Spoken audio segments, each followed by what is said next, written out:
Hi, I'm Alex Strain. I'm Tessa Bailey Finley. This is Mitch Margolis. Hey, this is Corinne Casey. This is Pedro Aldapa, first baseman for your Occidental Tigers, and this is a Tiger Talk special segment.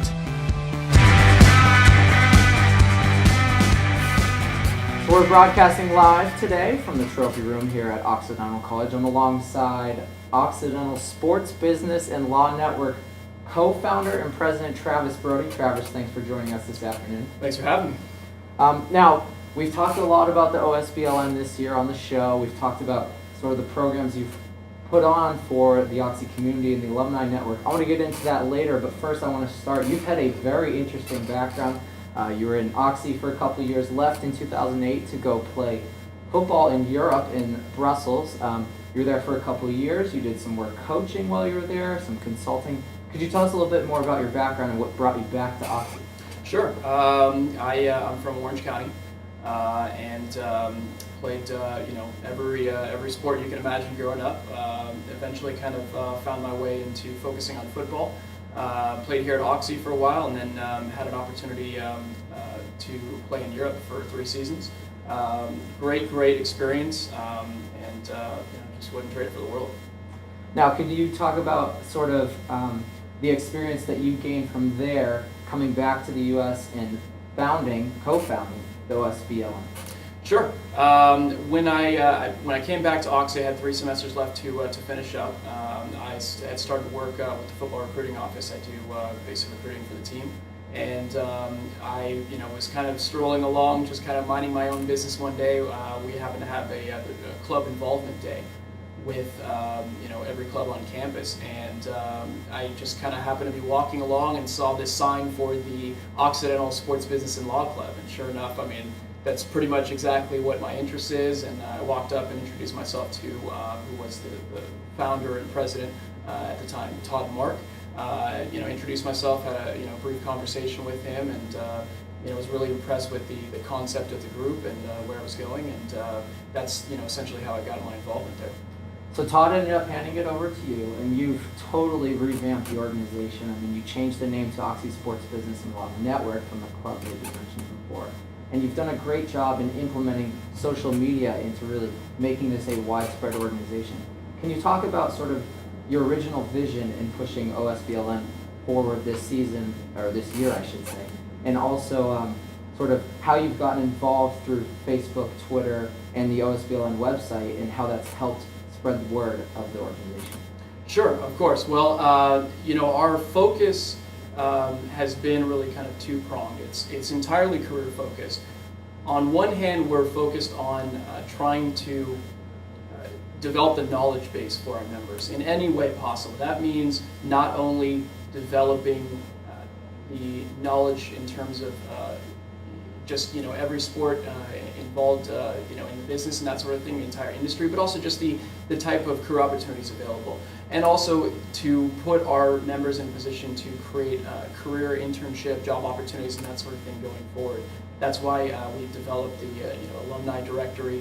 We've incorporated alumni into our network and really tried to create a kind of opportunity for our members to gain a foothold in an industry, because it's a really tough industry to break into.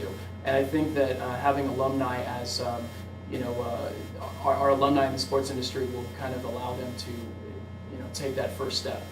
And as a member, I've been very impressed with sort of the format of the club, the organization I should say, and how every week you've done a great job of being proactive in involving different members of the organization through presenting on their past experiences in internships, or even discussions about certain topics.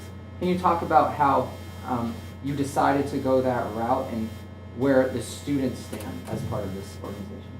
Sure. Well, students, this is the main focus of this group. We are trying to really create as many opportunities as we can for our members. We, in the process of meetings, we hold discussions, revolving all the different topics in sports. We have different alumni that come in to do talks with us. We do member seminars. Anything we can to just develop the knowledge base for our members is really what we're pushing for. How do you think the OSBLN has helped you personally? Well, that's a good question. I think that anytime you're out there kind of doing your thing, where you've got something that you're working on, something you're promoting, something really quality and strong behind you, I think it creates opportunities that you can't even envision. And I think that that's really what we're trying to do with OSBLN, to just put our members in situations where they can develop any sort of career opportunities going forward. And I think that just being a member and really just being out there and trying to involve the alumni has enabled me to create a lot of different opportunities that hopefully at some point will create some potential career opportunities down the line. Right, and speaking to that, what are your ultimate goals? My ultimate goals, I would say anything where I feel like I'm adding value to an organization, where I feel like my hard work and my skills are valued. Anything along those lines is really good with me. I ideally like to be somewhere in most likely Major League Baseball or the NFL. I think that those are where my skill sets lie, just in terms of my knowledge of both of those industries. But life is interesting, and it can lead you in a lot of different directions. And I open to any career opportunities. Right. Now, I want to go back to talking about the alums. You've done a great job. You and your co-president, Ryan Trujillo, have done a great job in bringing in different alumni speakers this year. We saw the NFL alumni panel, which we talked about on Tiger Talk pretty extensively. We were really excited about that, really glad for the opportunity. And last night we had Patrick Guthrie, class of '86, former rugby player and very, very involved in the rugby world as he currently. He came and talked. He did a great job. Can you talk about sort of the importance you see in bringing those kind of alums to campus? Absolutely. It's, again, just like our entire focus is really to create not only knowledge where our members are learning as much as possible from these talks, but also from the opportunity of really just, being able to meet these alumni. Having guys on campus like Sam Farmer, like Jim Moore Sr., Trevor Molot, Vance Mueller, Mike Living. These guys work in the industry and they have influence in their respective fields. And I think that anytime you have an opportunity to meet,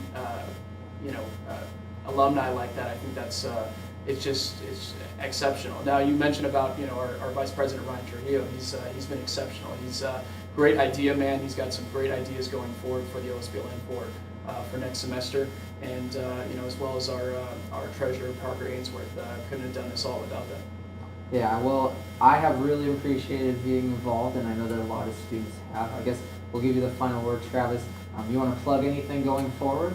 Sure. If you're interested, you're welcome to check out our website. It's www.osbln.com. Same with we're on Twitter as well, Twitter/OSBLN and Facebook as well.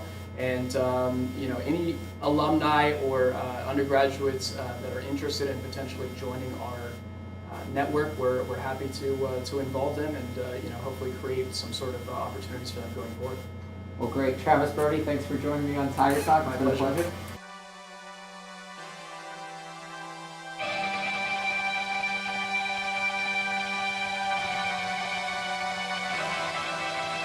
pleasure.